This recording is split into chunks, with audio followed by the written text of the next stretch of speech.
spicier whiskey, you might want to go with a cracked rye. And get that spicy flavor. Yeah, I like that in a bourbon. I mean, so bourbon's obviously going to be more heavy on the corn, of course. Mm-hmm. But let's get some of the action out of the rye. Yeah, I mean, a little bit of spice in there. grown. Let's have a nice balance between simple and sweet with a little bit of spice, and find a nice balance. Rather than just all smooth and sweet. I've grown to really like rye whiskey over the years, and I wasn't a fan of it when I was younger. Mm-hmm. But my dad drank rye whiskey, drank Jim Beam rye sometimes, and he's a whiskey lover as well. Mm-hmm. But I would notice he would drink that Jim Beam rye sometimes, and I'm like, well, I don't know if I like that or not. So I tried it when I was younger, and I just didn't have the palate for it. I really didn't. But then I grew to appreciate the different types. Yeah, and I don't think anybody just jumps into a rye whiskey. No, it's like kind of like Scotch. You don't jump into the peat Scotch, right? So it takes a. Exactly. It's certainly the more experienced pounce on both ends. Okay, so now we're at the point, and my right side brain here, I want to compartmentalize everything. So basically, what we started, we've talked about the mash bill pretty much more or less here. So we talked about the grains, and we talked about just some of the choices that one can make in the grains and what you're doing with them. So basically, at this point, we just throw the grains in a big giant pot. At this point, right? What happens next? We put all the grains together, then add water to a certain temperature and let it sit. So what happens next? Yeah, I mean, it's not uncommon to also boil those grains separately as well, because some of them need to be brought to different boiling points. Okay. So with that in mind, after you're done with everything, boiling your grains, that gets transferred to a fermenter. Now, do you just keep boiling until pretty much all the you have all the alcohol that you're going to get, or do you bring to a boil and then begin to simmer? And so kind of what is the boiling process? Do you just boil until all the alcohol's there, or do you bring it to a boil, then let it simmer down, and then the alcohol comes out? How does that work, really? Yeah, I mean, boiling is there's a little bit of science behind it too, and there's a few schools of thinking on that, and some say you should boil it heavy, bring it to a rolling boil, and then drop it way back, and then even out your temperature to just below 150 degrees, and maintain that steady boil, for up to 2 hours, depending on what exactly you're boiling. But that's important, because if you overboil certain grains, they become gummy and sticky like rye. Okay. And the rye is very fussy, and it creates a lot of things that are undesirable in the fermentation process. So, and you probably don't want that. I mean, even a big brand isn't going to want to be dealing with that, because you want to keep the production line moving. You want to be able to, I guess when you're done boiling one vat, you want to be able to clean it out pretty quick and get the next vat it's going. It's a cyclical process. I mean, it's one and it would other. be just as much of a pain in the butt for a small distillery. So I guess, I mean, there's really no... I mean, unless you're going into it saying that we are a boutique and we're going to make a small quantity regardless this year, then I guess maybe you're getting more experimental and dealing with the consequences of some of these more very experimental decisions hence the craft terminology that a lot of people are using, because they will do that. It's more of a time consuming process. It's not done in super huge quantities. So now you've boiled everything in the big vat, and I know that basically the next step is distillation, essentially. But well, guess not. It's still more involved, huh? Yes. Well, after the boiling, you transfer that to your fermenter. Okay. Let it cool. It has to cool to a certain temperature, because if your temperature... that's separate. See, when I go in and I'm doing the trails and I see it and they're talking about ferment, I'm assuming that's where it's all being boiled. Yeah, your alcohol doesn't really come into play until the fermentation starts. Okay. You know what I mean? Because you have what's the boiling doing? Just releasing all the sugars? Yeah, boiling is releasing the sugars and the enzymes. Okay. So we're still not fermenting yet? No. Once that happens, then we can put it in the fermenter. Okay. And then there's a whole other process. And I hope there isn't more decisions in that process. I know there are decisions in that process. Do we still have the wood vat or the new stainless steel? I hope it's that simple. I mean, isn't that point, or you're just letting it sit, or is there certain temperatures that you're keeping it at? Yeah, I mean, most yeast works really efficiently. They say between 80 and 110 degrees. Okay, so is the boiling is the correct term for what we were just previously talking about, boiling, the boiling process, or is there another term for that process? I mean, you're making. And basically, that's all you're really doing. Okay, so we're boiling, and then Yeah. then we move on to the fermentation. Right. And then so we have everything we just boiled. We put now we let it ferment. And you're saying between what 80 and 110 degrees. Yeah, I mean, 110 is really probably at the very top of Okay. it. You wouldn't want to go to 110 really. Okay. But I noticed that at least the distiller's yeast works, just fine between 78 and 90 Okay. degrees. Okay. Any higher than when you start getting over 110, then it starts making the yeast. It starts killing the yeast. Okay. Anything below, like mid 70s, Yeah. you'll get a sluggish yeast Okay. because the temperature. So it's a living I see. organism. Yeah. And just like anything, when it's cold outside, what do you want to do? You want to not do much. You're Right. kind of like all.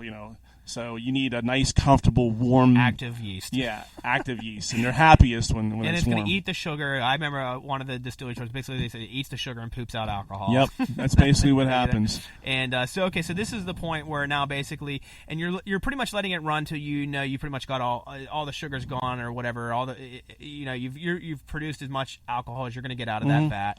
So now, but at this point, everything's still mixed together. Like it's just one big giant mess at this point. And Yeah, now you've got to get it's the alcohol. basically like a wort. It looks like It's vomit, your- yeah. it's like really like gruel. You know Yeah. what I mean? There's your wort. They use terminology wort and mash and stuff like that. It's all the same, really. Beer. The beer process is very the same because you have to. Only a true connoisseur would really enjoy. Right, being and hanging if you around by taste it this. though, it really doesn't taste that bad. Yeah.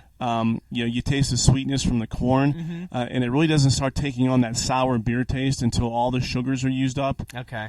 Once all those sugars are converted to alcohol, Mm-hmm. you basically end up with sour beer Yes. Okay. All right. or carbonic acid. So we're at the stage we have basically everything's just mixed together, but the alcohol's there. We have our alcohol content. So now I know the process is, of course, we're going to basically distill it to separate the alcohol. How does that actually work? 'Cause, I know some of these places still like do the fermentation, like Makers Woodford. It was when I think Makers and Woodford, but at least Woodford I recall when I was last there.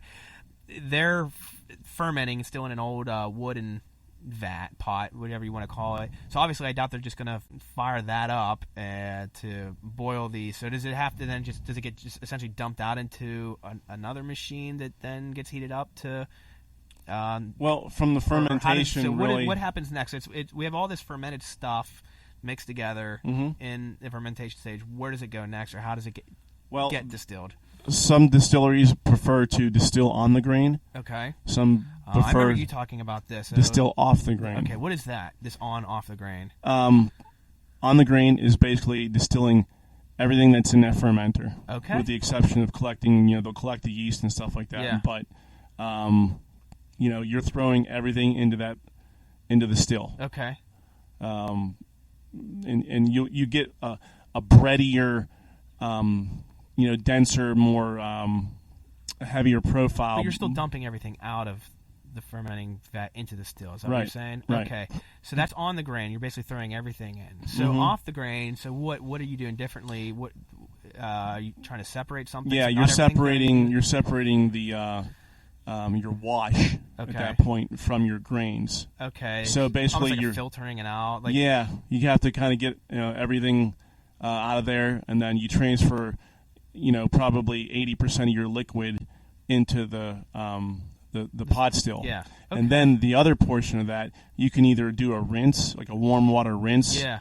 And Try to rinse. get a little bit more out Yeah, of it. to try to get the rest of the sugars Okay. out of that grain, because there's still a lot of sugar left trapped in that grain. Okay, so what do you prefer? What do you think most of these big, again, the Makers Mark, the Woodford, what do you think that they're doing, or is it really 50-50, do you think, in the industry? Do more companies do the off the grain, perhaps? What It do you seems think? like a lot of And I don't mean Maker. Again, when I just say Makers and Woodford, I just meant the big companies that we're yeah. used to I think drinking. a lot of the craft distilleries they're distilling off the grain. I Really? think Okay, because so it's, they're doing the harder work of even kind of separating. yeah, stuff. it's harder work at first, but it creates a more refined product, smoother and more consistent. Okay. It's definitely messier to distill on the grain. You run the risk of scorching. Seems like it. and it's a lot mess. It's a lot of mess at the end of the distilling That's true. process got a lot because you of have all gunk that left in the spent still. grain. And that's still those stills are very important. Yeah, left in the bottom of the still. Okay. Now all that's got to be drained out. So after you're done with that, Yeah. you got to get rid of all that that grain, Uh-huh. and that usually gets stored in other secondary containers, Yeah. and then it's shipped off to your local farm so the pigs and the cows can eat it. Do you know what they did at Wiggle? Is it all, and let me ask you this too: a distillery, do they pretty much for all the different products? Do you think they're going to do it all the same way? No. No, all so the even from within one distillery, if they may have 3 different products, they're going to be doing this different ways per what they're trying to achieve different out of the ways product. for different products. Okay. I know that they do distill on the grain Okay. for a lot of their whiskeys, and I'm not sure as When you far say as they, you mean Wiggle? Or are you talking about Wiggle? Wiggle. Okay. Yeah. I'm not sure as far as any of their new products are concerned whether they're distilling off or on the grain. I think it really varies based on the type of end product that you want. I gotcha. Wow. See what I'm saying, folks? This is what I meant. I thought I knew a lot about the process, and really I just knew about the 3. We learn about the ingredient stuff. You go do the tour, and you think you know all this stuff, and they're really they're telling you the stuff that you can leave there and memorize and understand, but it's so impossible to just throw all this at a tour group that really just wants to get to the end of the tour and have the free sample. Right. They're not going to be like, It's we're a lot on the grain and off the grain. Yeah, it's a lot to really digest because I went to New York for about a week, and I did some classroom training, some hands-on stuff, and went through some crash courses, about 10 hours a day, sitting in the distillery, basically taking notes with the owner of Black Button Distilling. Okay. And just really, just trying to let that all soak in. Yeah. I got a whole notebook full of notes. And I'm glad I did that because, there's a lot that I didn't know. Yeah.